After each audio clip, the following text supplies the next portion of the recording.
what could you do to improve yourself?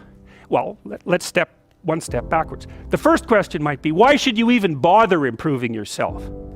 And I think the answer to that is something like, so you don't suffer any more stupidly than you have to. And maybe so others don't have to either. It's something like that. You know, like there's a real injunction at the bottom of it. It's not some casual self-help doctrine. It's that if you don't organize yourself properly, you'll pay for it, and in a big way, and so will the people around you. Now, and you could say, well, I don't care about that, but that's actually not true. You actually do care about that, because if you're in pain, you will care about it. And so you do care about it, even if it's just that negative way, you know.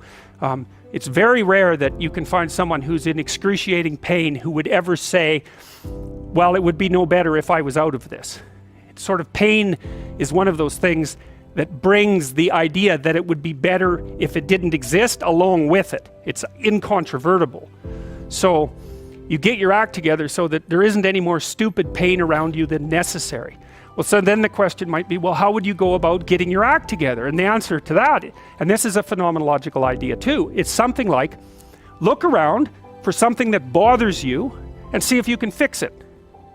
So now you think, well, let's say you go into you can do this in a room. It's quite fun to do it just when you're sitting in a room, like a room, maybe your bedroom. You can sit there and just sort of meditate on it and think, okay, if I wanted to spend 10 minutes making this room better, what would I have to do? And you have to ask yourself that, right? It's not a command, it's like a genuine question.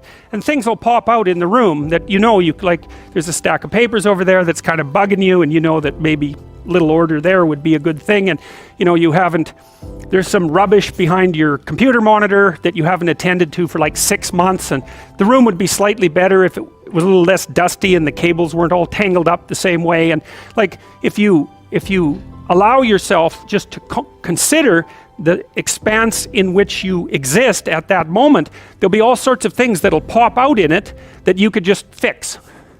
And you know, I might say, well, if you were coming to see me for psychotherapy, the easiest thing for us to do first would just be to get you to organize your room.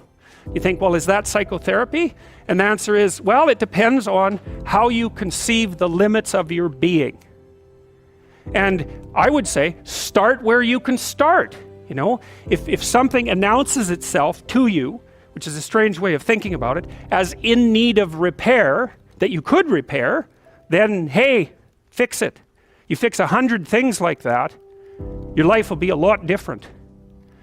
Now, I often tell people too, fix the things you repeat every day, because people tend to think of those as trivial, right? You get up, you brush your teeth, you have your breakfast, you know, you have your routines that you go through every day. Well, those probably constitute 50% of your life.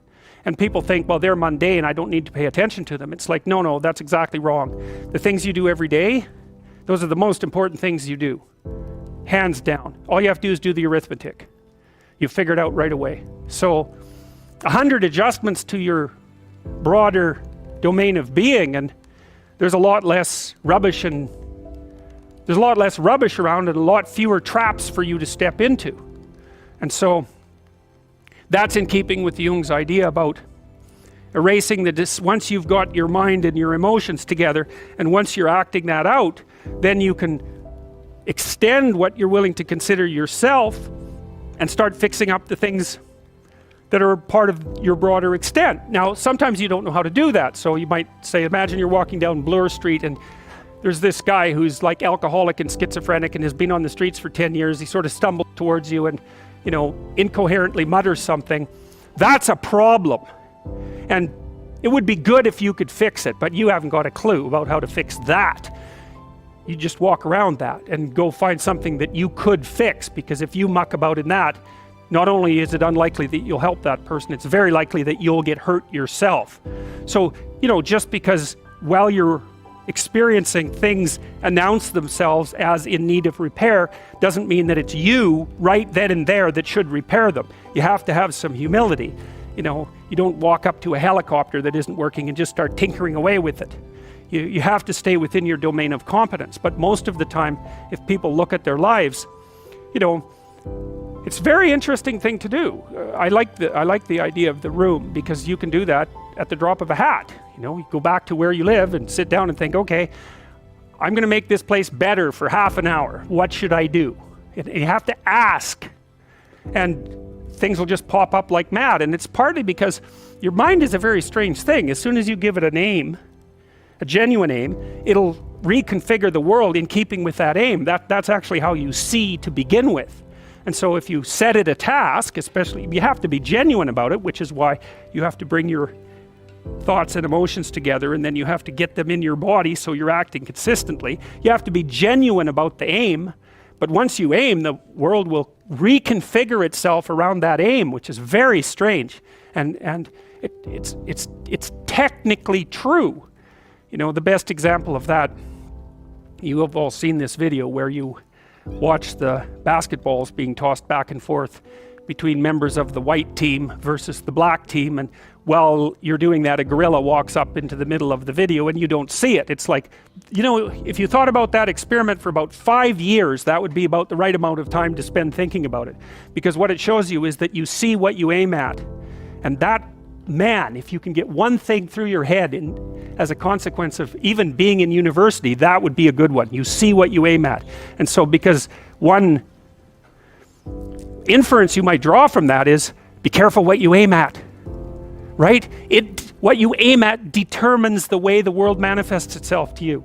And so if the world is manifesting itself in a very negative way, one thing to ask is, are you aiming at the right thing? Now, you know, I'm not trying to reduce everybody's problems to an improper aim. People get cut off at the knees for all sorts of reasons. You know, they get sick, they have accidents. There's a random element to being, that's for sure. And so you don't want to take anything, even that particular phrase, too far. You want to bind it with the fact that random things do happen to people, but it's still a great thing to ask.